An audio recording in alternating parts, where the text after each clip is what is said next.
మీ diesel engine కి అస్సలైన dum echo blue. Andhra Pradesh ప్రభుత్వం కొత్త ఏవియేషన్ పాలసీని అమల్లోకి తీసుకొచ్చింది. ఇందులో ఒక విమానయాన రంగం మాత్రమే కాదు, హెలికాప్టర్ టూరిజం అంటే హెలికాప్టర్ టూరిజంగానే కాకుండా ప్రత్యేక అవసరాల కోసం ఉపయోగించేటువంటి వ్యవస్థగా డెవలప్ చేయాలి. వీటన్నిటికంటే ముఖ్యంగా వాటర్ డ్రోమ్ని పెద్ద ఎత్తున రవాణా రంగంలో ప్రోత్సహించాలని రాష్ట్ర ప్రభుత్వం భావిస్తుంది. అంటే సీ ప్లేన్లు ఎక్కడంటే అక్కడ ల్యాండ్ అయ్యే విధంగా ప్రణాళికలను సిద్ధం చేసింది. ఏవియేషన్ పాలసీకి సీ ప్లేన్స్కి సంబంధం ఏంటి ఒకసారి మనం విశ్లేషించే ప్రయత్నం చేద్దాం. ఆంధ్రప్రదేశ్ నైసర్గిక స్వరూపం చూస్తే ఎవరికైనా కానీ ఒక క్లారిటీ ఉంటుంది. సుదీర్ఘమైనటువంటి తీర ప్రాంతం, దాదాపు 1000 కిలోమీటర్ల మేర తీర ప్రాంతం కనిపిస్తూ ఉంటుంది ఆంధ్రప్రదేశ్లో.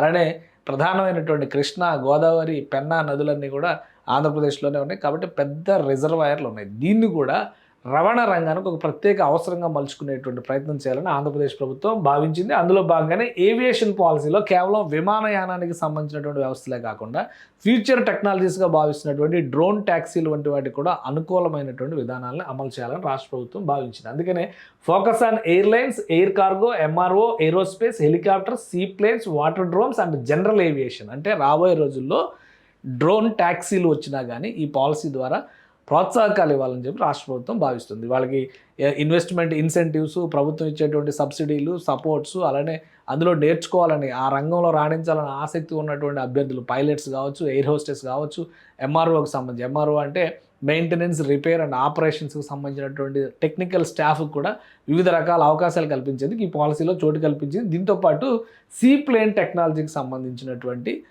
స్పెషల్ వాటర్ డ్రోమ్స్ డెవలప్మెంట్ని ఈ ప్రాజెక్టులో భాగం చేసింది ఆంధ్రప్రదేశ్ ప్రభుత్వం. ఎక్కడెక్కడ ఈ సీ ప్లేన్స్ తేబోతున్నారు, ఎక్కడెక్కడ ఈ వ్యవస్థను నిర్మించబోతున్నారు అనేది కూడా ఒకసారి మనం విశ్లేషించేటువంటి ప్రయత్నం చేద్దాం. ఒక 10 ప్రాంతాలని ప్రధానమైనటువంటి అవసరాలకి ఈ సీ ప్లేన్స్ డెవలప్ చేయడానికి అవకాశం ఉన్నటువంటి మార్గాలుగా రాష్ట్ర ప్రభుత్వం డిసైడ్ చేసింది. ఇందులో ఈ లిస్ట్ ఒకసారి మనం చూద్దాం. ఫస్ట్ అల్లూరు సీతారామరాజు జిల్లా అరకు దగ్గర ఇది సీ ప్లేన్ అనగానే ఒక tourist spot, tourist travel eco system అని అందరూ భావిస్తారు.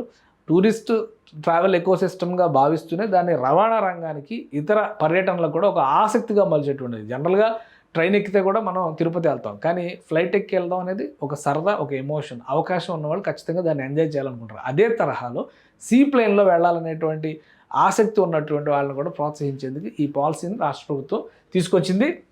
అరకు దగ్గర 2 వాటర్ డ్రోమ్స్ని నిర్మించాలనేటువంటి నిర్ణయం తీసుకున్నారు. లంబసింగి, అరకు, అలానే విశాఖపట్నంలో రిషికొండ దగ్గర. ఈ 3 చోట్ల, ఈ 3 కూడా ఉత్తరాంధ్రకి, ముఖ్యంగా విశాఖపట్నం పరిసర ప్రాంతాల్లో పెద్ద ఎత్తున డెవలప్మెంట్ జరుగుతుంది. పరిశ్రమలు వస్తున్నాయి, వ్యవస్థలు మారుతున్నాయి, దానికి తగ్గట్టుగా టూరిజం కూడా ఎక్కువ అవకాశాలు ఉన్నాయి. అందుకనే ఈ ప్లేసెస్ అన్నింటినీ కూడా రాష్ట్ర ప్రభుత్వం గుర్తించింది. ఇక్కడ వాటర్ డ్రోమ్ టెక్నాలజీతో అక్కడ పెద్ద ఎత్తున డెవలప్మెంట్ చేయాలి. ఇది లంబసింగి, ఇటు అరకు, ఈ రెండింటికి కలిపి దాదాపు ఒక 30 కిలోమీటర్ల డిస్టెన్స్ ఉంటుంది అనుకుంటున్నాను నేనైతే. అంతకంటే ఎక్కువ ఉండకపోవచ్చు, 30-40 కిలోమీటర్లు. అలానే ఇటువైపు విశాఖ తీరంలోనేమో రిషికొండ, ఒక బీచ్ ఉంది పెద్ద ఎత్తున. ఇవన్నీ కూడా బీచ్ పాయింట్స్ అనమాట. ఇది కనిపిస్తుంది కూడా. ఇది ఇది ఇది ఇది పోలవరం వచ్చేసి రిజర్వాయర్లోకి వెళ్తుంది కాబట్టి దాన్ని చూడాలి. సూర్యలంక బీచ్ అవుతుంది అనమాట. సో ఒక 3 పాయింట్లు. సూర్యలంక అనేది బాపట్ల దగ్గర వచ్చేటువంటి ప్లేస్. పోలవరం వాటర్ ఇక్కడ కాకినాడ దగ్గర బీచ్ పాయింట్ ఉంటుంది, అక్కడ ఒకటి ఏర్పాటు చేస్తున్నారు. అరకు, లంబసింగి, రిషికొండ, కాకినాడ, ఇటు పోలవరం వాటర్ బ్యాక్ వాటర్స్ మీద ఒక రిజర్వాయర్ డెవలప్ చేస్తున్నారు. ప్రకాశం బ్యారేజ్ అంటే కృష్ణానదికి సంబంధించినటువంటి బ్యాక్ వాటర్స్ ఉన్నటువంటి ప్లేస్, అక్కడ ఒక వాటర్ డ్రోమ్ డెవలప్ చేస్తున్నారు. Polavaram water drome, Polavaram project back వాటర్స్లో ఒక వాటర్ డ్రోమ్ను ప్రపోజ్ చేస్తున్నారు. అలానే శ్రీశైలం టెంపుల్కి, శ్రీశైలంకి రిజర్వాయర్ ఉంది కదా, శ్రీశైలం ప్రాజెక్టుకి ఎగువ ఉన్నటువంటి అక్కడ ఒక ఇది, అంటే ఇక్కడ నుంచి ఇక్కడ వరకు మీరు ప్రయాణం చేయొచ్చు అనమాట. ఈ సీ ప్లేన్స్లో ప్రయాణం చేయొచ్చు. అలానే కడప అంటే గండికోట దగ్గర ఒక రిజర్వాయర్ ఉంది, ఆ రిజర్వాయర్ని కూడా డెవలప్ చేస్తున్నారు. తిరుపతి దగ్గర కూడా డెవలప్ చేస్తున్నారు వాటర్ సోర్సెస్ని దృష్టిలో పెట్టుకొని.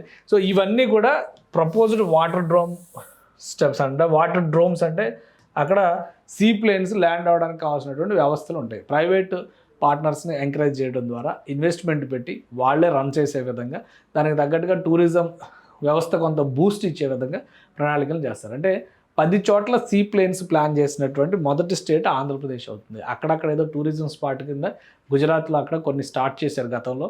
అలానే ఆంధ్రప్రదేశ్లో కూడా ట్రయల్ రన్స్ జరిగినాయి. ప్రకాశం బ్యారేజ్ దగ్గర నుంచి, విశాఖపట్నం నుంచి ప్రకాశం బ్యారేజ్ దగ్గరికి ఇట్లా ట్రయల్ రన్స్ జరిగింది. ప్రకాశం బ్యారేజ్ దగ్గర నుంచి శ్రీశైలం దగ్గర బ్యాక్ వాటర్స్ దగ్గర కూడా ట్రయల్ రన్స్ జరిగినాయి. సో వీటిని ఫుల్ ఫ్లెడ్జ్డ్ వాటర్ డ్రోమ్స్గా డెవలప్ చేసి రాబోయే రోజుల్లో సీ ప్లేన్స్ని ఆంధ్రప్రదేశ్లో ప్రయాణికుల రవాణాకి, ప్రధానంగా ప్రయాణికులు ప్రయాణించాలనేటువంటి టూరిస్టులు ప్రయాణించాలనేటువంటి ఆశ ఉంటుంది కాబట్టి వాళ్ళని ప్రోత్సహించాలని చెప్పనే ఉద్దేశంతో ఏవియేషన్ పాలసీలో దీనికి ఒక ప్రత్యేకమైనటువంటి కేటాయింపులు రాష్ట్ర ప్రభుత్వం చేసింది. ఈ రంగంలో పెట్టుబడులు పెట్టేటువంటి సంస్థలు కూడా ఇన్వెస్ట్మెంట్ సబ్సిడీలు, ఇతర రాయితీలు, అన్ని రకాల సౌకర్యాలు కూడా రాష్ట్ర ప్రభుత్వం ఇవ్వబోతుంది. సో ఇవి ఇంప్లిమెంటేషన్లోకి వస్తే కనుక ఖచ్చితంగా ఏపీ టూరిజంలో ఒక పెద్ద బూస్ట్ అయ్యేటువంటి అవకాశం ఉంటుంది.